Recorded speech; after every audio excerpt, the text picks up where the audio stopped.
getting better and focusing on your craft is really important. It's not just about playing. I tell the kids all the time, practice is my time, games are your time, right? I said, you've got to embrace the suck.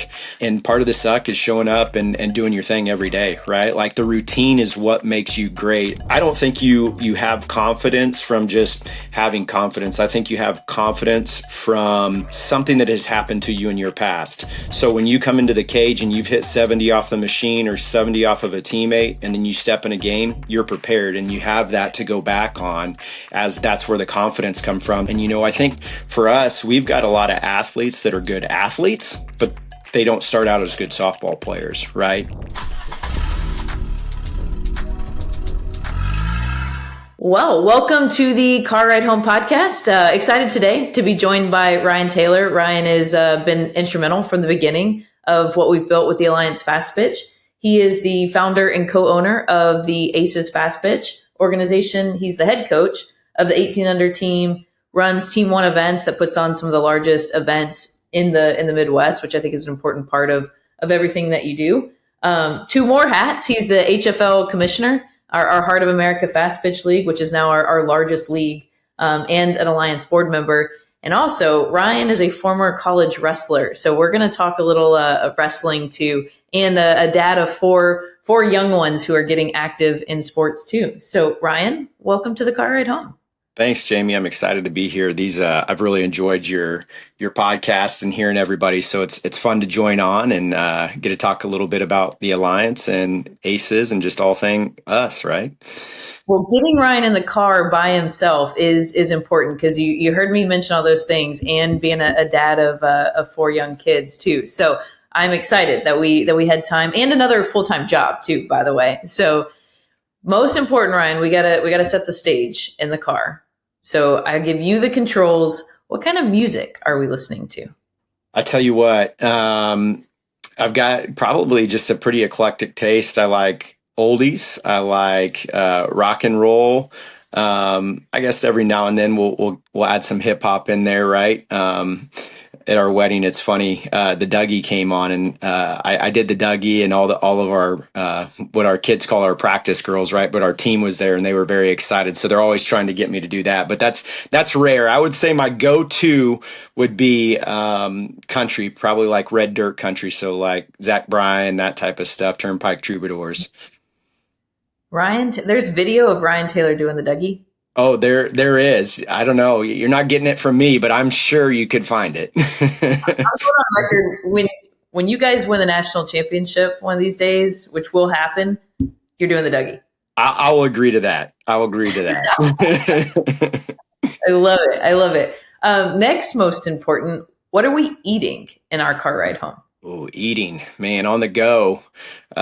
Just a sandwich. Probably grab like a Jimmy John's sandwich or Good Sense. That's not my favorite thing to eat, but when you're on the go, that's what you got to eat. That's fair. Did you have back in your youth days, did you have a go-to of like pregame or postgame meal? It would kind of vary, for say like a football or baseball, something a little bit heavier, probably like a pasta and stuff. A lot of times we would have dinners set up before the game. For wrestling, typically, it would be something like a protein ball, or some type of protein shake and just some beef jerky, something like that, pretty light and simple. What if I ask you what your most memorable car ride is? I would love to hear if you've got one, especially as a young athlete, maybe riding with your parents to and from, and as a coach as well. What's your most memorable car ride home? Yeah. One of the most memorable car rides homes with my parents was when we were riding, and I don't know, the coach did something. I felt I was wronged by the coach. And my dad was like, so do you have control of what you do, or does somebody else have control of what you do? And, I sat there and thought a little bit, and I said, I have control of what I do. And so it was a really big learning moment in my life of like, hey, there's a lot of things, on the exterior that can impact you, but how you react to those and control them is up to you. And he actually made me the next practice come back and go tell my coach that I was complaining and saying that, hey, I learned a lesson in this. So there was a huge accountability piece, a humbling piece in that, but it was a really good thing for me moving forward in my career of like, hey, there's things that happen, you may not agree with decisions, but that's really not up to you, right? How you react and handle it is up to you every single time. And so I tell that story, and hopefully it impacts our athletes that like, there's going to be things that I do as a coach that you don't like, right? But always know the coach has the best intent for you, and how you react to it is up to you. That's so good. So important too. Do you share that? I'm sure you maybe not as much anymore of talking to parents of your team because you're at the 18s level, but do you have conversation with parents inside your organization about what that car ride home should look like with them? All the time. Yeah, all the time. Like I said, our banquet's big, but we do a meeting at the beginning of the year with all of our athletes, all of our parents, kind of start out, and we just set our absolutes and our standards, right? And say how important that is. Like, and this is something that's been really good for me too as a parent, because as a coach parent, right, the first thing I want to do when I get in the car is coach, right? And tell them that. And I have learned, and it's really good. We don't even talk about it when we get in the car. We talk about other things. First thing I say is, hey, did you have fun? Ask them other questions about their day. But yeah, it's something that we talk about a lot with parents. Like, hey, there's a time and place for those type of things and those discussions. And I think it's good. We talk about parents. There's not very many good athletes that didn't have parents behind them that pushed, right? And so there is a piece to that, but there's a right time. And that car ride home sometimes needs to be that safe place, that decompression that the athlete can have. And so that's something we talk about to all of our teams as they come in. And there's always that year refresher that we review that.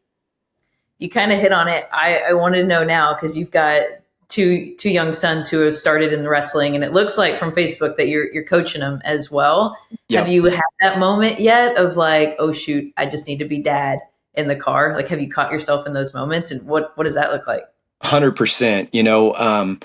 We were coming home.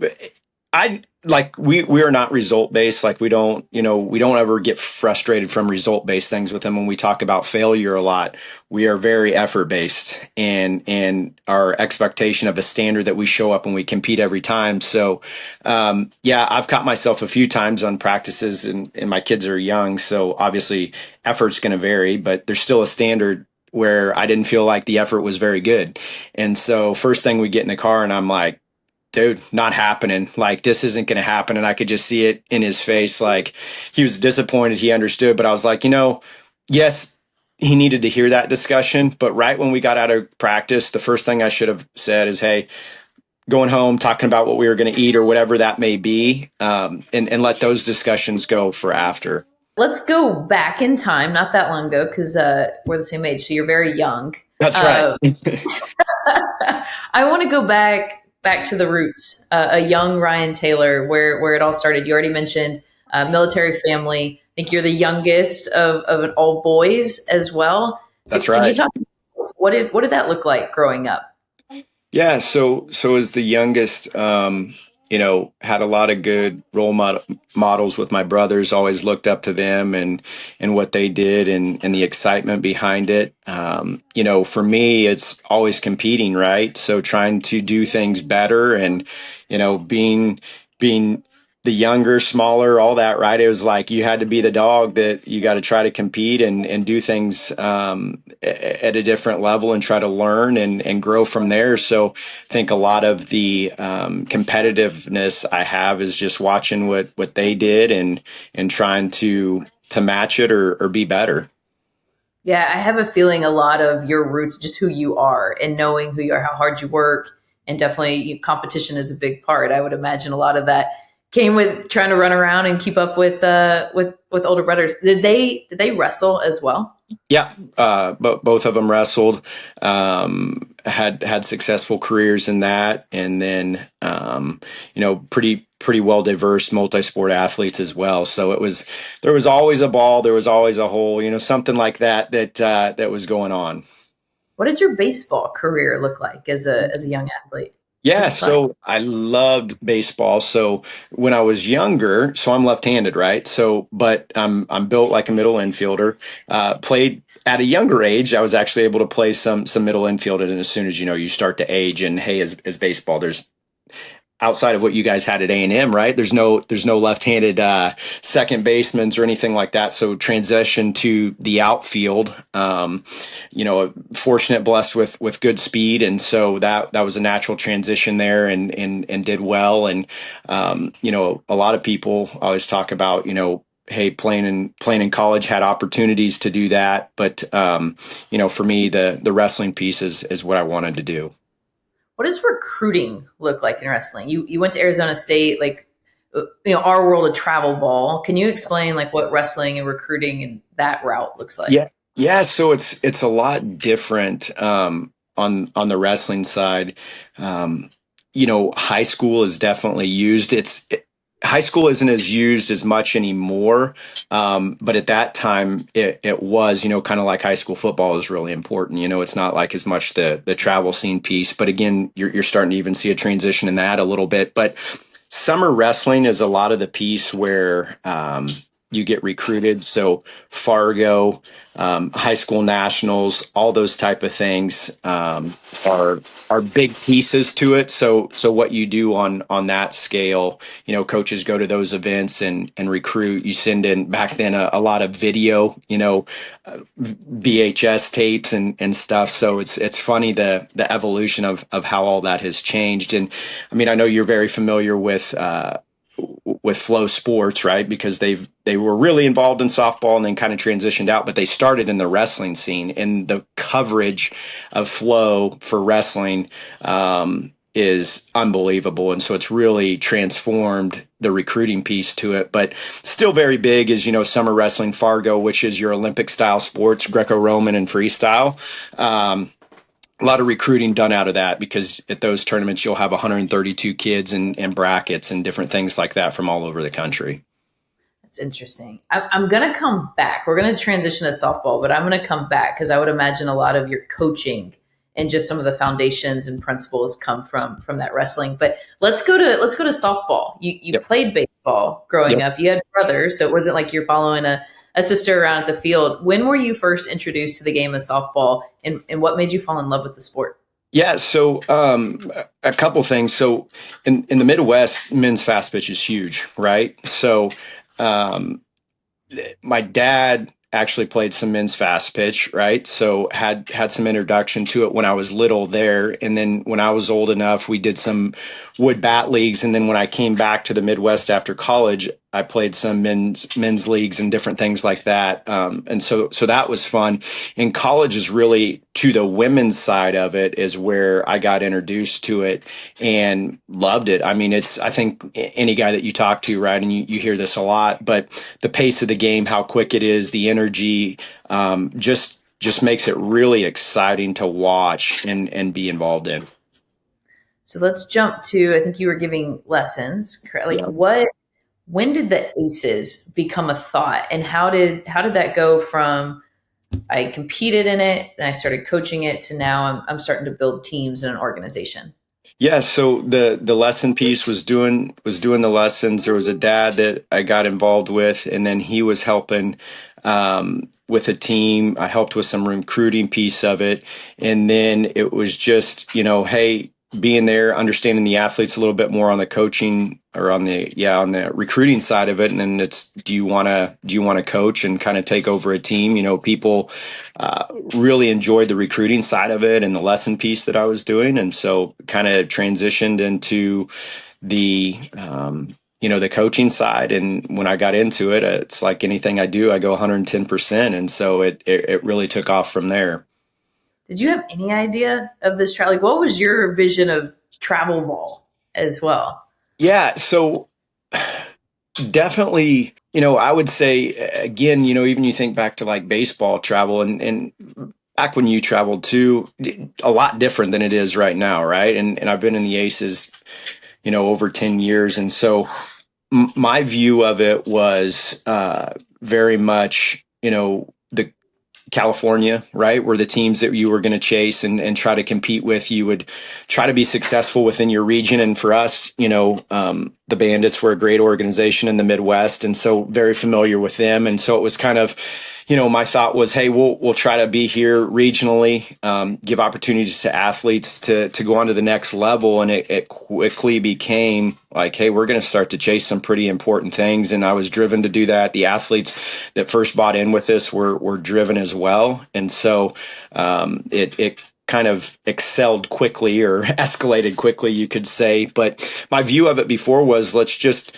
getting into the travel scene, I think everybody's always worried about, like, what are we going to go to? I'm a big practice guy. So getting into it, my emphasis from the beginning was, I want practice, right? Like, yeah, we're going to play on the weekends and we're going to go, but we're going to be targeted in what we do, because you see people, if you think about traveling, it's like, oh, let's go to this tournament, let's go to that tournament. And there's really not a plan behind it.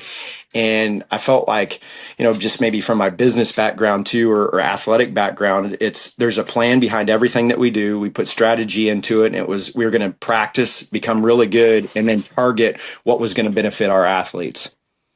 Interesting. What did that first team look like? Like, did you start at 16s? Did you get a group of 18-year-olds together? Like, what was the very, very beginning? Yeah, so recruiting, was really big at that time, at the 16U age group. That's back when, kind of recruiting started in Boulder, and everybody be waiting for athletes in Colorado, right? And that's when colleges could first talk to you. So that was a huge piece of recruiting, was 16 and under. I mean, that's really where everybody wanted to be before early recruiting, and it transitioning to 14U, and then obviously the pendulum has swung back. But 16 and under is what we had. A lot of eighth graders, so kids playing out, seventh, eighth graders, and then some freshmen and sophomores that were going. But 16 and under was the group that we started with. Kiki Stokes was a part of that. Michaela Taylor was a part of that. So I was fortunate to have some really driven kids that were a crucial piece to what we started. I think there's a story in that too, Ryan, because it wasn't that long ago that you guys started, and you've quickly built a brand and a very competitive team at the national level. But coming from the Midwest, starting as one team, like, I remember, I think the first time I met you was 2016. It was the USSSA World Fastpitch Championship, our first one ever. But like, I knew, like, DeMarini Aces back then, right? Like, I knew who your brand was. For those coaches that are out there that are like, all right, we're just going to start one team. Like, we're going to try to build this brand. What's your advice to them? Like, how did you guys do that so quickly? Yeah. So, I think one thing is, build an identity. Really think about, one, who you are as a coach and who you want to be, because the team takes a lot of your character, right? And they kind of build into that. So I think it's important understanding what culture you want to have. And then those pieces start building into your standards, right? Of what you expect. And we talk about that all the time is, when we show up to practice, there's standards in what you have. And those are just the things that, man, when you lace up, that's what's expected every single time. So I think identifying who you are as a coach, establishing standards, and then as far as it goes, when you're trying to start, don't get caught up in the noise of everything. Really think about that team, pouring into them, making them as good as they can be, each and every player, right? Like, if you start getting good and you develop players, the rest kind of falls into place. Don't worry about what other people are doing. Definitely learn from other people, right? Because that's an important piece. You're always trying to learn and gain knowledge. But the biggest thing that I can tell you is, if you're trying to start a team, develop your athletes, be very focused on practice, and then identify the events that are going to start really pushing your athletes and making them better and taking them to the next level. We're going to dive into you being a practice guy. But before that, I'm curious, like, you always hear like, oh, I lost my player. They stole my players. Like, especially I've heard some stories from like even Tony and Mike early on, that as they're trying to build, some of their best players would leave for a bigger brand team. Did you guys experience that at all? And if so, how'd you overcome that? Not really. Very fortunate in that in today's age. When I first started, that wasn't as big of a thing, especially in the Midwest. I would say that I don't want to say selfish. Selfish might not be the right word, but people were probably a lot more focused on the team, you know what I mean? And willing to stick some things out if it wasn't the best fit, and I think when you build those relationships with the players, it's always going to be harder for them to leave, right? And when they see value in what you're doing, um, you've got a good opportunity to keep them. Not that you will keep everybody, but fortunately for me, is if you look at our better players, they were bought in to the system. They were bought in, and they saw the results of getting better and the product that was being produced. And so it was something for them that they were finding value out of and staying. So as you're starting out and, as you're a singular team and people want to jump to what you would call maybe a bigger organization, really think about the value that you're creating, really think about the relationship piece that you're creating as well. And I think you're going to have a lot of success. Well, when I think of you guys, it's funny because I think about practice and development. And in fact, I think almost every tournament, right? Like you start with your team's going to go out there and practice. And by the way, we have to mention your wife too as being a big part of the growth of the Aces organization. But what does that look like? Like, how do you guys? You said I'm a practice guy. Yep. We live in a day where, especially the older they get, we do have kids that are flying across the country and might just play on a weekend with a team. But like, what are you guys doing from a practice standpoint with your organization?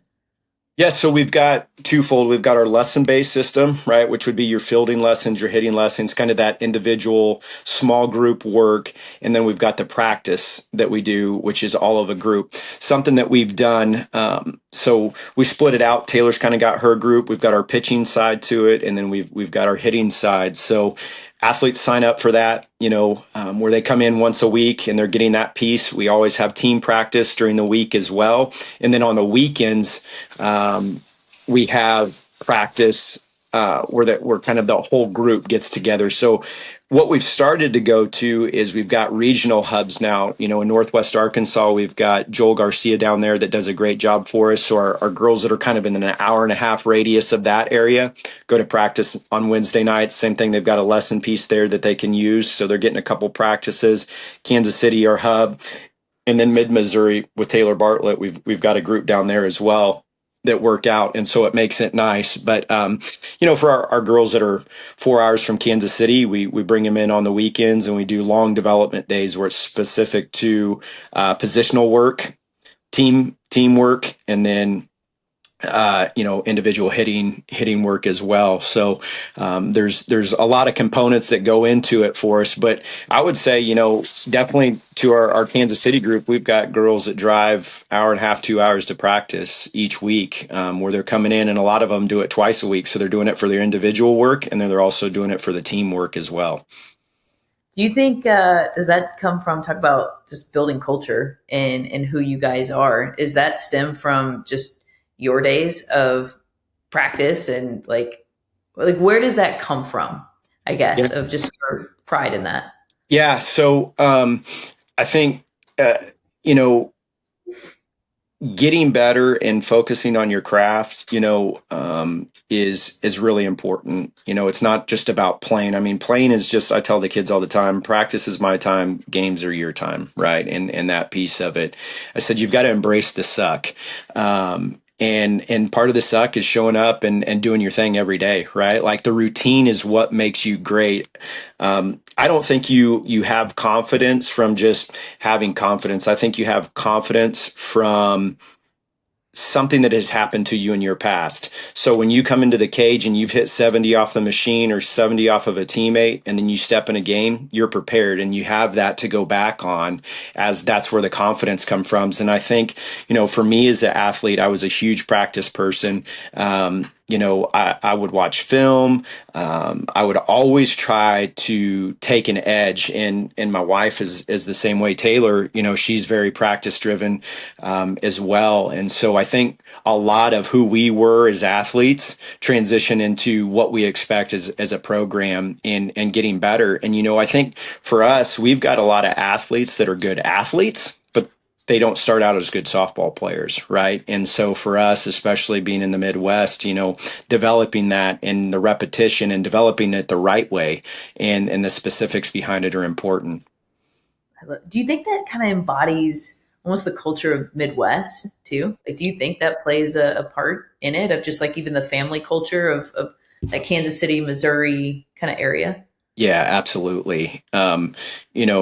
you look at what people do in the Midwest. They're very loyal people, right? They're not afraid of hard work. It's just kind of a get it done mentality. And I think it's not a hard thing to pull out of people to say, hey, these are the expectations of what we're going to do, and we're going to practice, and we're going to get better. People just understand, like, yeah, this is the steps that it takes, right? And it's part of being in there and part of showing up and being relevant in what you do. For anybody that's watched the Aces play, I think everything you've just said, it's like, okay, this makes sense. Like, I even think of some of your kids too, that you can tell they're just grinders, and they work. What are you guys doing? Because I've watched through our 5 years in the Alliance players that started at your 14s, then moved to 16s, playing on your 18s. Like, what are you guys doing to develop your kids through those age divisions just within your one organization there? Yeah, so that's something you saying that helps me too, that I kind of left out on the practice piece of it. So we all practice together. So one, we're fortunate that we've had some really good coaches. Shorty had coached with us and then transitioned out as she's created her softball IQ, but we've had a good foundation of coaches that have stayed with us a long time. It's all people that have been in the system, whether their daughters played for us, or they've been coaching with us a long time, or involvement when Taylor was playing, just a lot piece of consistency and everybody heading and swimming in the same direction.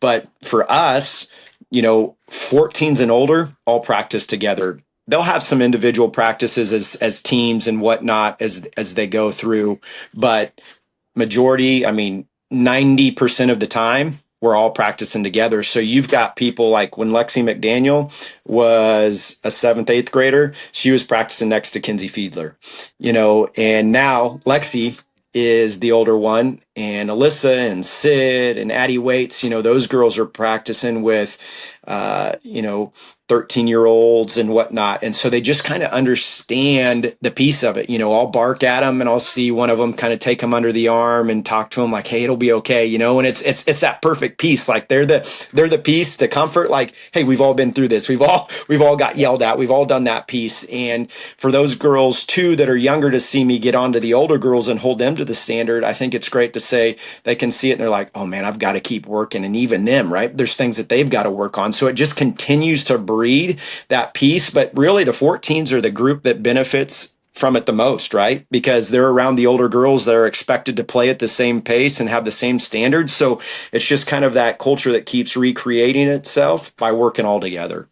I love that. And talk about culture too. Like, if you've got those right kids that are hungry and want to work, like, I want to compete against that 18-year-old and get after it. I love that. I got a real question. I have heard Taylor, because Taylor coaches your wife, coaches the 16s. You coach the 18s. What does the dinner table conversation look like when you've got a player that you think you're ready to pull up to 18, but Taylor wants that player to stay at 16s? Yeah, that's always a funny one. So I'll add a little context to this, I guess. So when we scrimmage at practice, it gets nasty, right? Like it gets heated, it's competitive, it's chirpy, and the girls you can tell they're like, oh man, are they fighting?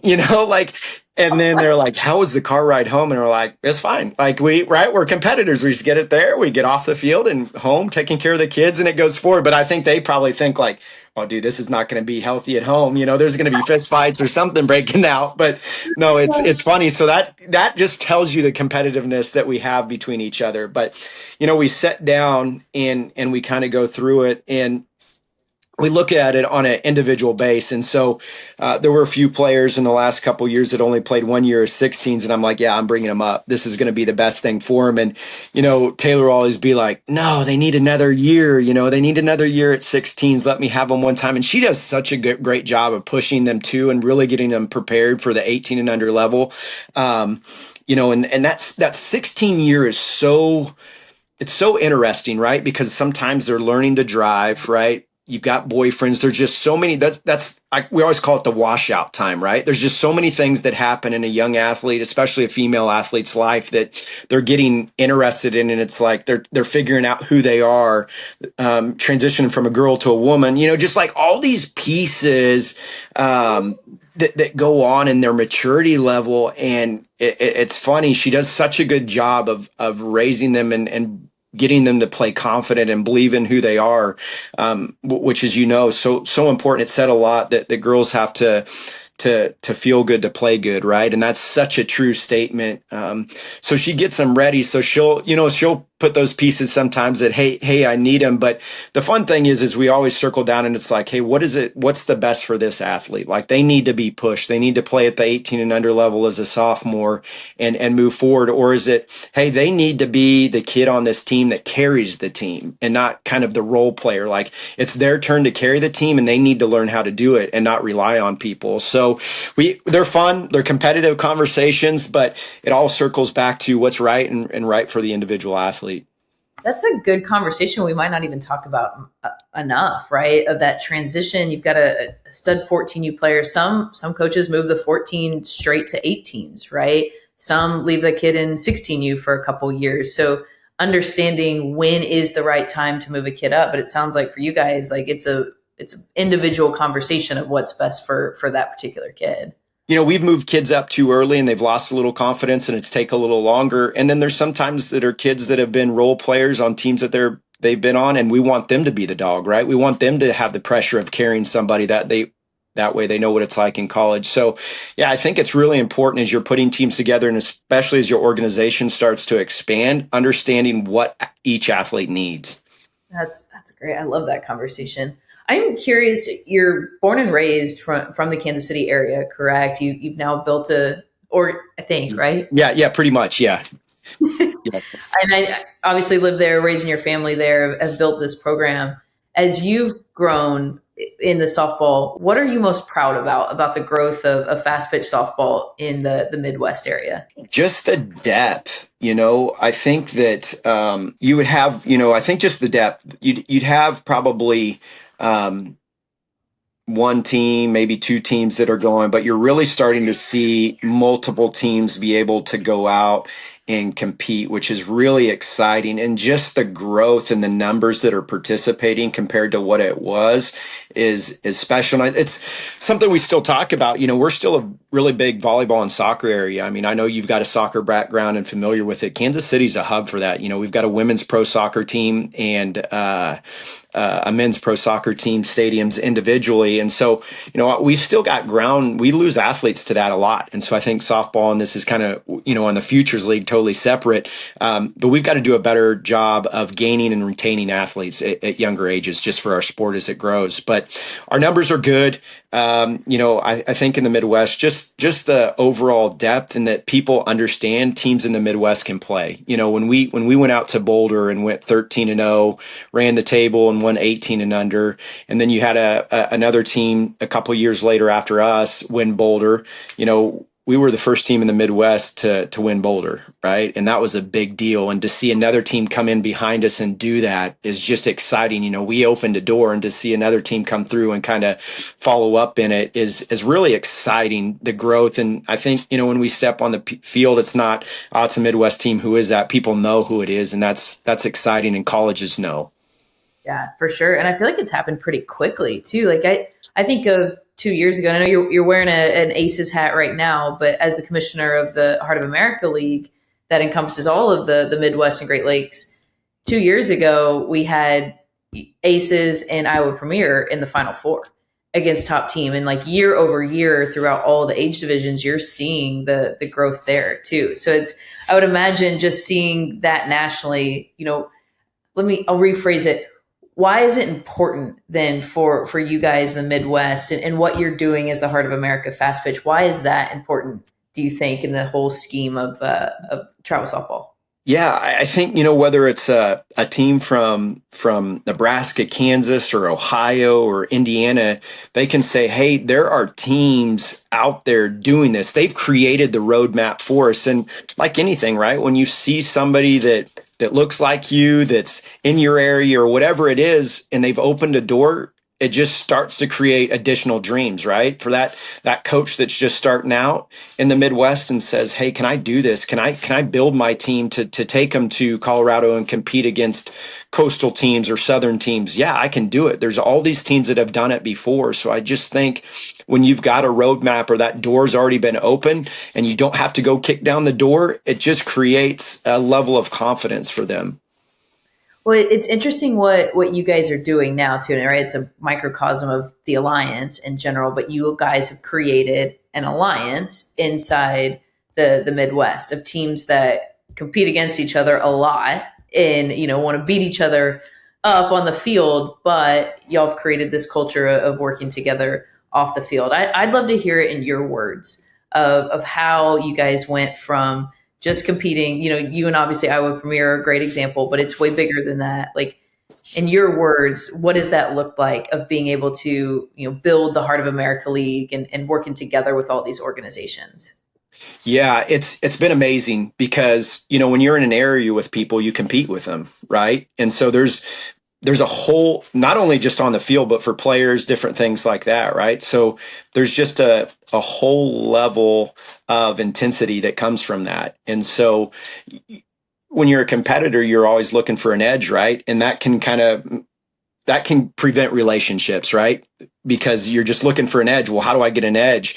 But the great thing that I've seen in the HFL specifically is just those relationships build and an understanding, or almost a security piece. Other people are going through the same things that you are, right? So it's like, yeah, we're competing on the field and we're going through things, and we'll have win losses, but it's kind of a sounding board for, hey, what are you doing? What's helped you? And, just as you're giving your knowledge and helping somebody else and helping them move to the next level, they're giving you that piece right back. And you're like, I didn't think of it that way. That's a great idea. We should be doing that. And so it's just this, camaraderie of a sounding board and information that just flows back and forth. And there's a lot of time that people put into this. You think of great organizations throughout the Midwest and the time that they put into it.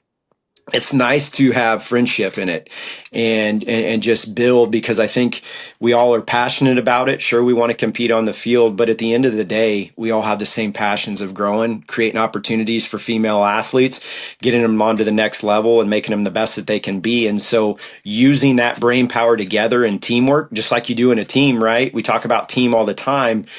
And coming together, just because they may not wear the same uniform, the same goals are there. And using that to grow the better part of the sport, or the common goal of the sport, is really important. I love that. And one of the places too where you're leading that, of not only speaking on behalf of all these great players in the Midwest, but then working together nationally, is our All-Star Committee. And I know you were big behind that, the formation of it from day one.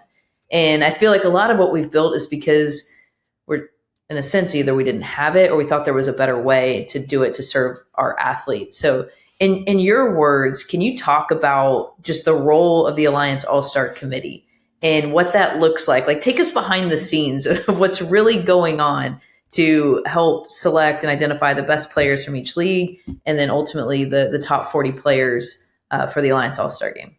I can tell you there's been so many amazing things that I've been able to be a part of in the Alliance and HFL, and so many great relationships that have been built. But the best thing that I've been a part of is the All-Star Game and that piece to it. And there's so many people that go into that, what you do on the back end of sponsorships and building relationships, and the gear that is provided through our sponsorships, what Derek Allister does. And then the whole piece to that committee is unbelievable, because one, you've got incredibly passionate people who want to honor our athletes and give them the platform that they deserve.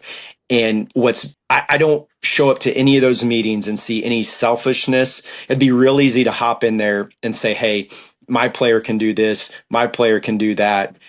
Usually the people that are on that committee, their players are always the last ones to get brought up by the actual person representing it. It's somebody else bringing them up. And there's a huge diversity piece to it. You've got people from all over the country that come together and talk about these athletes. Obviously, we all play together, so we know a lot of them.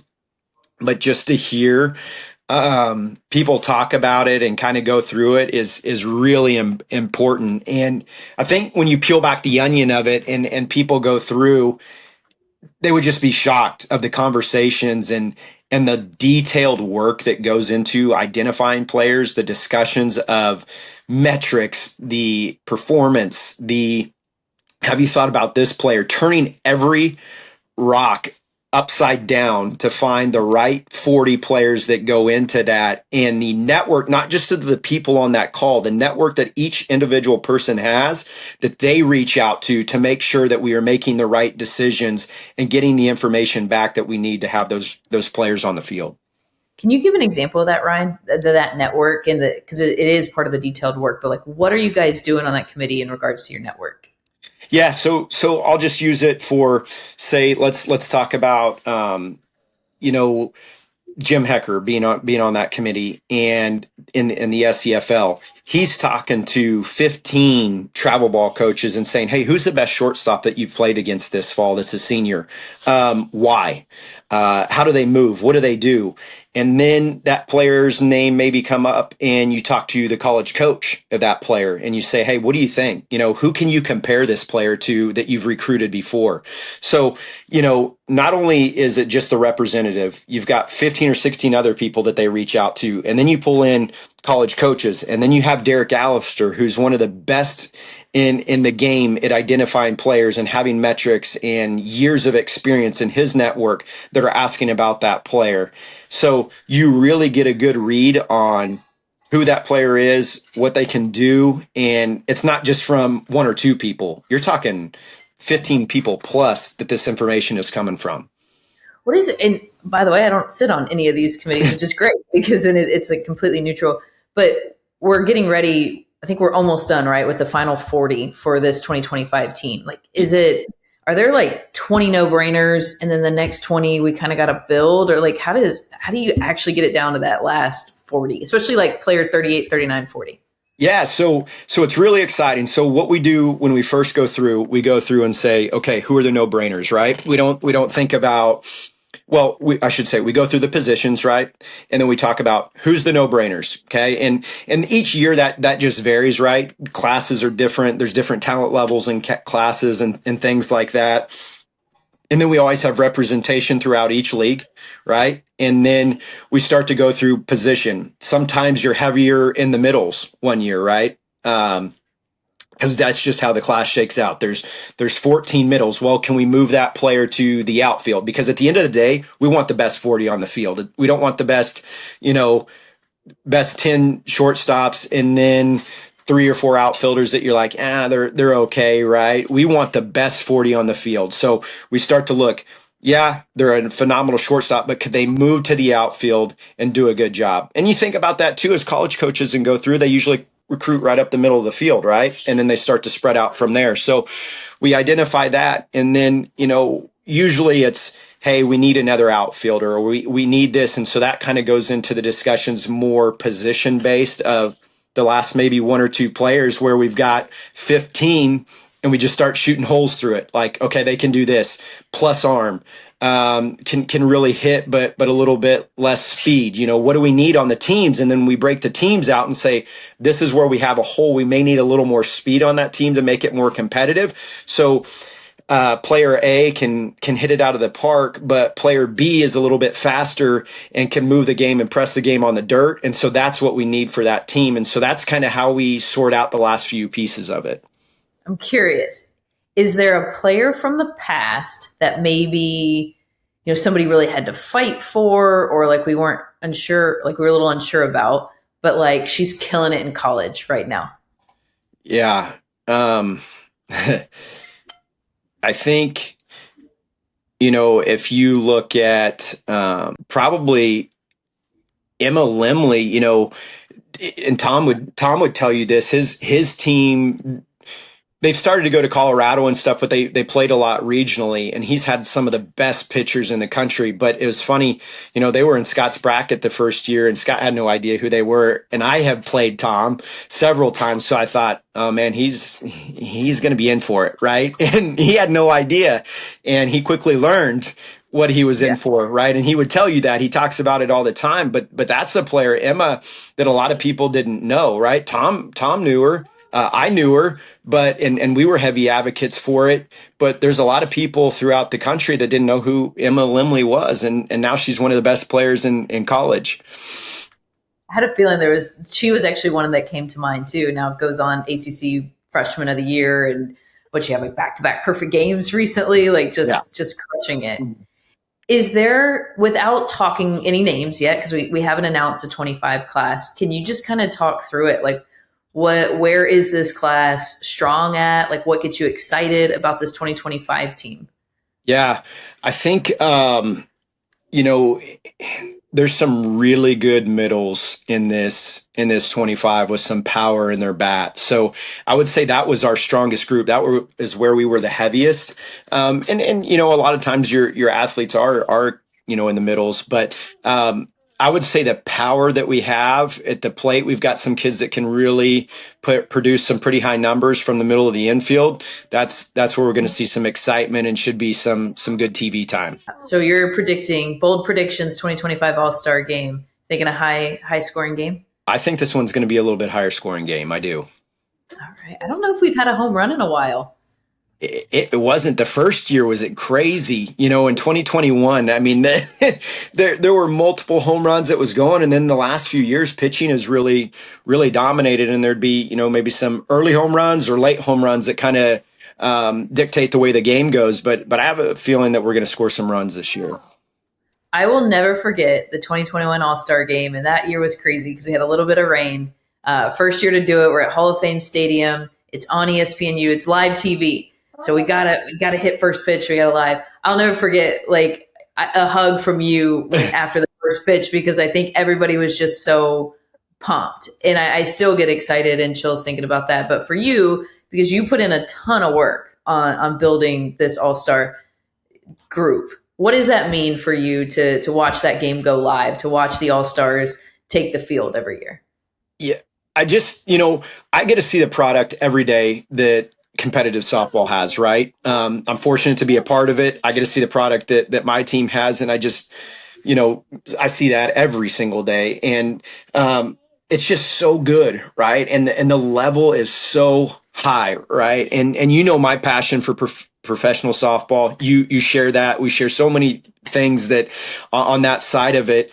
And to know that it's growing and there's a lot of things that have worked and haven't worked, but the product is great. For us to be able to take our seniors in high school and show the world the product that's out there is so special because these athletes work so hard. They put in so much time. They're awesome people on the field, off the field. You've got some that can play instruments. You've got some that are great students. There's just, so much diversity in it. And to see them get the stage or the platform that they deserve, it's just like, that's, I think back to that hug. I remember it too. It's just like, here we are. This is what we've all worked for and put out there. And here it is. They're going to have it. So. It's cool. It's cool. It's a great product. It's been fun to watch, and shout out to the All-Star committee because the work the proof is there, right? We've had so many in our 4 years of Alliance All-Stars go on to win Freshman of the Year in their conference. They've been up for Freshman of the Year. Nigel Kennedy wins it. I think we're going to probably have the Freshman of the Year again this year. And now they're breaking records. Like Brie Ellis, one of the first All-Stars, is now career home run leader at her school. So there's just it's you guys do a great job, and it is definitely shown in what those players have gone on and done. I do want to, so usually I finish up with some rapid fire. This first question, I just think it's a great story. So it might not be rapid fire, but so your last name is Taylor. Your wife's name is Stephanie. Samantha, yeah. Yeah, I knew it was with an S, but she goes by Taylor. So when you meet her, and on that first date, like your last name's Taylor, so she knows like she's going to be Taylor. So you got to explain the first date because clearly you killed it because she wasn't even worried about being Taylor. Yeah, exactly right. So funny thing is, before we started dating, we were coaching together, right? And so met through some mutual kids that we had, given lessons to or played on our teams and encouraged like, hey, you're both passionate about it. No, you don't like parent coaches, you should really reach out to her to ask the coach. And so I did. She came out and watched our team. Like I said, she had coached JUCO, she coached high school, and very driven as well, and came out and saw how we did stuff and was like, yeah, I like this. And I think I share some of the same passions. She had coached travel ball as well and had some successful teams with her dad, actually. And so we start going through and doing, and you're spending a lot of time together. You share the same passions and whatnot, and so it just kind of grew at a grassroots level, and thinking about it, and both sitting down and was like, hey, I think there's something here, right? And so kind of going through well before any of that started. As most girls do, right? The girls were giving her trouble about, hey, if you marry him, it's going to be Taylor, right? And so she's like, hey, we're not there yet. Like, easy on it and everything. So I'm sure, and talking to her now, obviously those thoughts went through, but it's just kind of funny. So guess I made enough impact to where she was ready to bite the bullet and have the double name every time she calls to a restaurant, and they'll ask for first name and say, hey, Taylor, last name, Taylor. No, I know we said first name. She goes, I know you did. It's that. So it's funny, right? It's good conversation starter. That's awesome. I love it. We'll do a whole segment later on about working with your spouses. I think we've got some good examples inside the alliance and how you make that work. Aces. Why Aces? What made you come up with the name Aces? Yeah, so kind of funny. Our team name started out different before, and we had a group of girls that were like, "Hey, we want our own identity. We want to start," and so we picked out about 6 or 7 names, and we let our alumni be involved in it, and our girls that were on the team, and we just said, "Hey, what do you think?" And this is the name that came out, and they loved it. We had Queens, we had a couple other things, but this was actually my favorite and Taylor's favorite. And so when the girls decided that's what they wanted to go to when we took it to vote, we were pretty excited about it. I like it. It's a good one. Okay, Ryan, this is not personal. I'm going to start asking everybody this one. How many unread text messages do you have right now? Oh my goodness, Jamie, you know this. A lot. It's funny. I show, and I know this, it would stress you out. I don't know, 1,500 plus. What was it last time I looked and I was like, Ryan, that's awesome. It's only 150. You look at me like, Jamie. Because I think it won't show the 4th digit there. Yeah. I'm going to ask everybody. Don't worry. All right. I don't know if this is a real thing, so I might not be saying this correctly, but what was your go-to wrestling move, if you call them moves? Yeah, absolutely. That's a good question. So I'll talk about 2 of them. On my feet, it would just be a single leg. That's one of the most basic things that you start out at 5 and under when you start rolling on the mat. And then on top, right? So you call that the neutral position. I would what you call ride the legs. So it's where you kind of put both legs in on top of your opponent. It's a position that's pretty controlling. And I grew favor to that, I should say. So. Okay. So I figured there was probably like a go-to move there. Absolutely. What's one thing that wrestling does in regards to whether it's structure or development that you would like to see in softball? There's a lot better structure for coaching development and through USA inside of it. It's relevant. It's not videos from 20 years ago. And then there's certifications that you have, which is really cool. So you kind of have an entry level certification that you have, and then you've got your bronze level, which gets you through kind of high school and whatnot. And then you can continue to go on to silver. You've got to write practice plans. USA Soccer has similar requirements as well of levels of coaching that you go through. You've got to write practice plans. You've got to do filming and different things like that. So I would love to see softball do that. I know NFCA has classes and you can kind of go through, but for people to have examples of plans and to go through kind of steps of certification, I think would be great. I think you always have to be careful with that stuff because it can create barriers and whatnot, but having the resources is really important, and feeling like they're not drowning in what they're doing, I think is important. And practice plans are a big deal in wrestling, and just like softball or baseball, the fundamentals are the same things that make you good at 10 and at 25, and so doing them over and over again is what's important. And that's where kind of revert back to embracing the suck. Like doing the same thing over and over can be annoying, right? And it can suck, but that's how you get good. So, embracing the suck. I love that. I love that quote. This is kind of a two-part, and maybe it's two different players. Who do you think is the best player of all time to come out of the Kansas City area, and who do you think is the most impactful? And I'll let you define impactful of however you want. Yeah.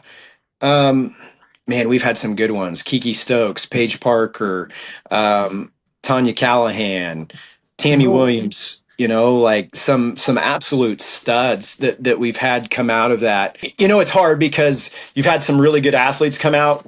Pitching always affects everything. So what Paige did and winning a couple national championships carries a team, right? So I'd maybe probably go to her as a pitcher, probably the best player that's ever came out because she could swing the bat really well too.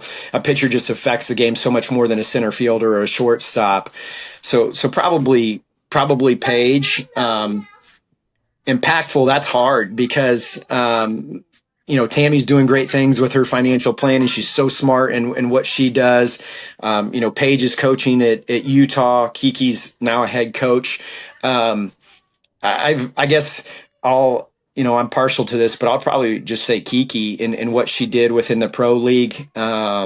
She's been through different levels from Division I coaching to Division II and now a head coach, but just, for her, the impact she makes on different cultures, being an African-American athlete, and the doors that she's opened, I'd say that's in her personality, like, and this being around Kiki, just how vibrant her personality is, and she's such a glue in what she does and how she can stay relevant throughout. I'd have to go with her. Okay, I was hoping you would say her because I felt that, especially like she was on one of your early teams too and helped build it. But I wanted to ask without necessarily just saying her name. I always like asking this question: within the Alliance, we work with all kinds of different people, personalities. We've gotten to meet different people too. Who has surprised you the most? Of somebody you've got to meet through the Alliance that's maybe surprised you the most? Yeah, that's a good question. I would say probably Jazz. Big personality. On the field and kind of around and just different things like that. Runs obviously an incredible organization, but just seeing some of the back end to what she does is so impressive. She's been a huge resource for Taylor, and other people as well. But I would say her, just all the back end pieces that she does and the passion she has behind it is pretty exciting. That's awesome. So Jackson Vesley runs Impact Gold organization, also has been huge, whether it's All-Star Committee or different things that we're doing. And then lastly, Ryan, just for you, what's the future look like? Like, what do you want to see? What's one thing that you want to see in softball, whether continue, whether change? Like, what's your hope for the game? More connectivity between grassroots and the end of it. And I think, and this well because you're heavily involved, the Alliance is really pushing towards that. And what Riley and you and all the great people that are involved in that at the grassroots level, more than ever, we've really got a lot of traction in that. And so I think connecting all the levels would be a big piece to it. I like it. Well, Ryan, it's very clear of your passions and just who you are as well. I know if hopefully we're not going to cut some of that out with your son jumping in, because I think that's a big part of the Taylor family of who you guys are. So if you haven't seen Ryan around the park, look for 4 adorable little children that are running around too. But just appreciate what you do personally and what your family does. And thanks for joining us in the car ride home. Thanks, Jamie. Appreciate you, as you know, and it's exciting. And hopefully people can take some of this out. And the biggest thing that I would leave for anybody is you can do this from anywhere. It doesn't matter what part of the country you're from. If you commit to it, you create a culture and a process. You can create opportunities for athletes. So don't be hesitate to jump in. I love that, and embrace the suck. That's right. I love it. Well, thanks, Ryan. Hey guys, we hope you're enjoying the Car Ride Home podcast. Hopefully we're filling the air and making your car ride home a little bit more enjoyable. Please be sure to subscribe to our podcast on Spotify, Apple, or YouTube, and leave us a review. If you have any special guest or request that you'd like to hear, or have us bring a guest or a story onto the podcast, shoot us an email, info@thealliancefastpitch.com. We'd love to hear from you.